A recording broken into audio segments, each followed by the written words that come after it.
Welcome back to my channel. Today I'm going to be giving a sort of bookshelf review of my books from ancient history to medieval history. I have not talked about Plato and Aristotle and those people in a while, though I do want to get back to those discussions because I'm deeply entrenched in that type of thought. Now, let's begin with some Eastern philosophy. Not something I talk about much or ever, but Upanishads is a great text of early Hindi literature, and it gives you the basis of the theory of the soul, the sort of connection of Brahman and all of this that stands as the absolute self, or that is in all people, following Hindi thought. So, good text for Eastern religion. Not my favorite, but you know. Euripides, got this from a used bookstore. And as you can tell, very beat up, but great on the plays. I read about half of it. I didn't finish it because, plays are interesting, but I only really wanted to read Ion, and I think I read Medea, Trojan Woman, so I read about 4 or 5 of these. So. Solid. Yes, the Oresteia. Oresteia is a beautiful, beautiful collection of Greek plays. Agamemnon, The Liberation Bearers, and Eudemies. Beautiful, beautiful. Greek tragedy specifically, if you like the tragedy side of Greek plays. Of course, this, along with Oedipus, is key for any education on Greek art and society. So, getting into Plato, you have Plato's 5 dialogues: Euthypyra, Apology, Credo, Meno, and Phaedo. Meno is my favorite. Highly recommend Euthypyra. That's where you get the Euthypyra dilemma, which you may know is like, what is where Socrates is like, what is the good? And the guy's like, well, the good is what God likes. And Socrates is like, well, the gods differ. And then the guy's like, oh yeah, okay, well the gods differ, but then what if all the gods like the good? And then Socrates is like, well, what if all the gods like the good? And then is the good good because it's liked by the gods, or is the good good is the good good in itself and the gods just happen to like it? And this is one of the most prevailing questions in religiosity today that not many good answers exist for. So, if the Republic, any classic, any philosophical education should be very familiar with the Republic. Justice, political theology, theory of forms. Analogy of the line, the notion of epistemic access in Plato. It's all here. It's beautiful. There's no other book that can ever top the Republic. Phaedrus. Phaedrus is Plato's book on love, specifically his writings on homosexual love, which tend to dominate most of his thought at this period, along with the Symposium, which I unfortunately do not have a copy of, but have read online in various PDFs. But classic Phaedrus, great text, of course required for any reading of Plato. Philebus. Now, I should have probably introduced this after the Republic, because this is sort of what seemed to be, according to scholarship, what was given right after. But beautiful on Plato's notion of pleasure, notion of displeasure, notion of virtue, ethics in general, how to live your life. Phaedrus is great for that. There's a lot in here that I think that Lacan's theory of desire builds off of. I have a couple of like annotations, various places about it. I need to reread this sometime when I eventually go back through Plato and touch up on some dialogues I missed. Likely will be returning to this.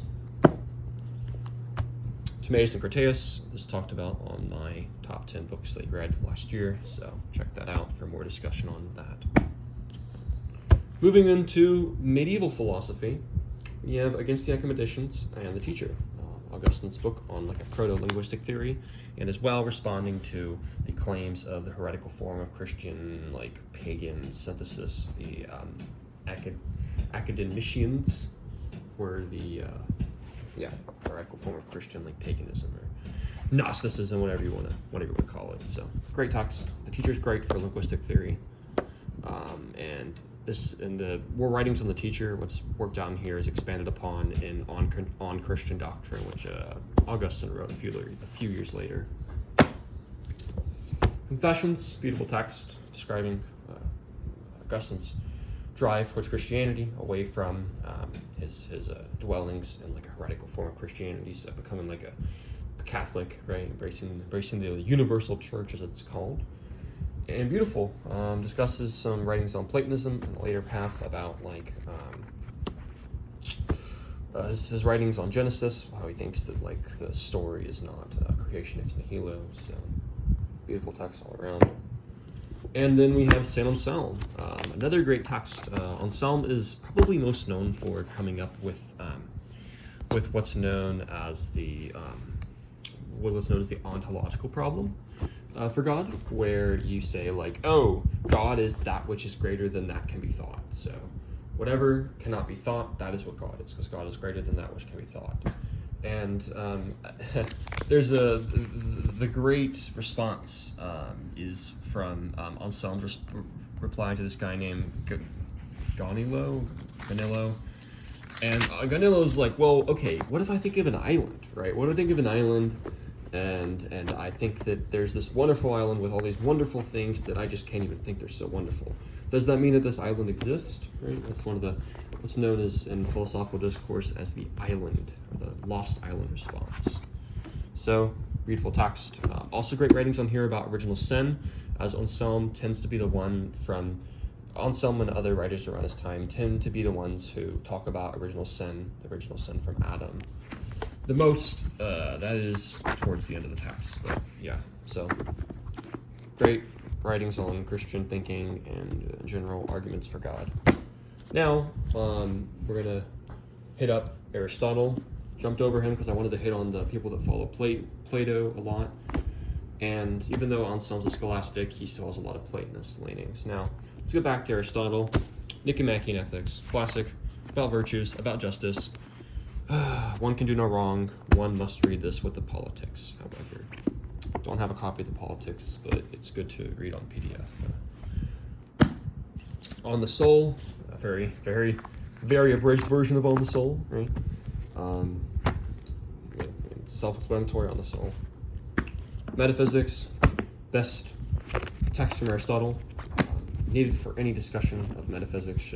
Anyone should be able to understand Aristotle's notion of substance and prime mover and essence and the four causes and all that. There's just so much great work that's in here that, yeah, I even in the 4 weeks I spent on this in class, we didn't even really touch. I think we touched on books like 1 and 2 probably, and then especially this is a great edition. I'm going to go on a little bit of a tangent here, but great edition because the last half is all notes, putting in context more of what Aristotle's talking about, right? Like, look at all this. These are all notes. The actual text stops right about here, right around here, and these are all notes for the rest of this. This is all notes. Highly recommend. Beautiful. I need to reread this as I've only read it once. So, on to some secondary work scholarship. Beautiful text on like on the relation between Jerusalem and Athens, contra Tertullian's saying that many people have heard of, where he's like, what does Athens have to do with Jerusalem? And this book answers that, right? Tertullian was quite wrong. Athens has a lot to do with Jerusalem. Jerusalem has a lot to do with Athens. This is establishing a historical context for Plato's writings, sort of like what's going on in Athens, wars, and things like that. I don't really remember much from it. I'm basically just going to refer to it if I'm ever writing like a historical exegesis on Plato. So, if you like Whitehead's thought, this is great. I picked it up just because I was like, oh, but Platonic philosophy of religion. Well, I like philosophy of religion, and I like Plato. So, it's not. It's a Whiteheadian understanding, which means that it's a very infused with like notions of becoming and Spinozist ideas of like of there being this like one God and a pantheist mode, and this God isn't ever becoming, and we actually affect God. Like God doesn't actually have all knowledge. God doesn't have all love. It is only through humans who love God that this then develops God. So God is in this continuous process of becoming. It's an interesting idea, and if I ever read Whitehead, maybe I'll return to this book.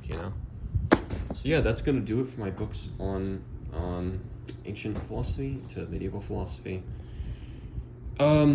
I read about all of, I think I read all of these in about 7 months, maybe 6.5 to 7 months. Certainly, they're going to be something I return to a lot of my life, especially the actual, like, not the secondary work, but especially, like, Confessions, Basic Writings, Timaeus, Republic. So, highly recommend checking these out, and I might make some more videos on book reviews and bookshelf tours. So.